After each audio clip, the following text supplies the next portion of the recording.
group, what I call itemise the whole group, and I'll get them to do some group work over here, and I'll get the guys to do some more roughing toughing over there. But initially I like to bring everyone together to begin with to watch how the dynamics work, and then I like to disperse them into their own working groups. And we just call that inclusive practices. That I include everyone within the class and the wider group in such a way that they're engaged, in the way that they would like to be engaged within the curriculum, perhaps. Yeah.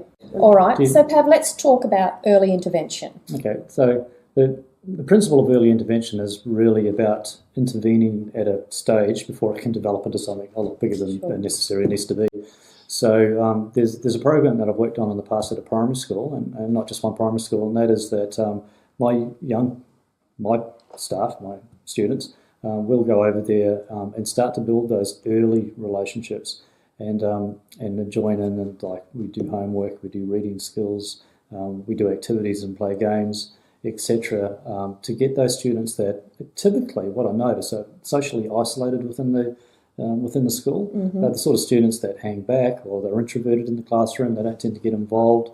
They can be described as slow or geeky or whatever bullying tactics that people talk about.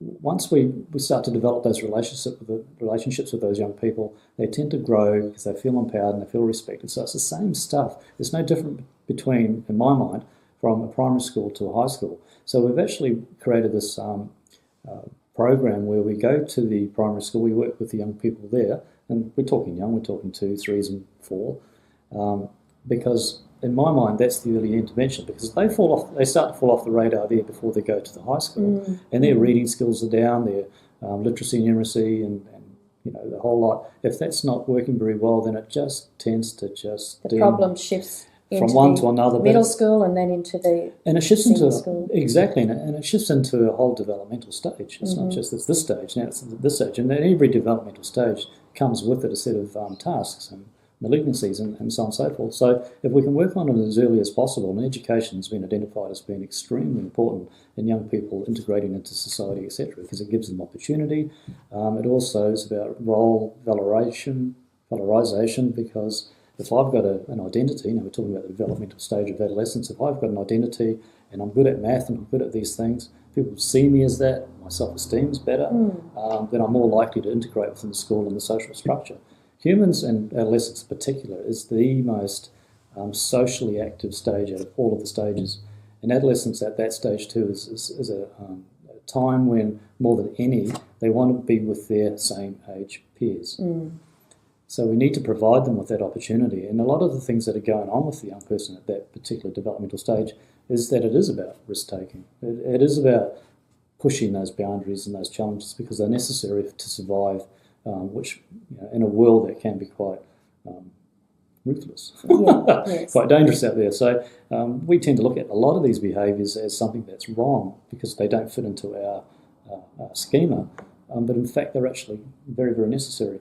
So to wrap that up in that area of community classrooms, the reason we're bringing those classrooms into vogue is so that we recognise that those behaviours aren't as problematic as most people realise. So let's work with it, and it tends to calm down once they realise that they've got an opportunity to be involved in how the classroom's set up and the activities that they run, the way that they behave within the boundaries.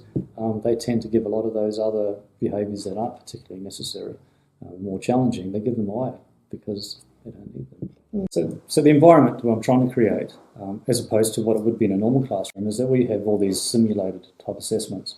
But what I'm trying to create is an environment that is an experiential, realistic environment, so that what the students see, what we talk about, how it happens, gives us something to practice and see firsthand how it kind of works.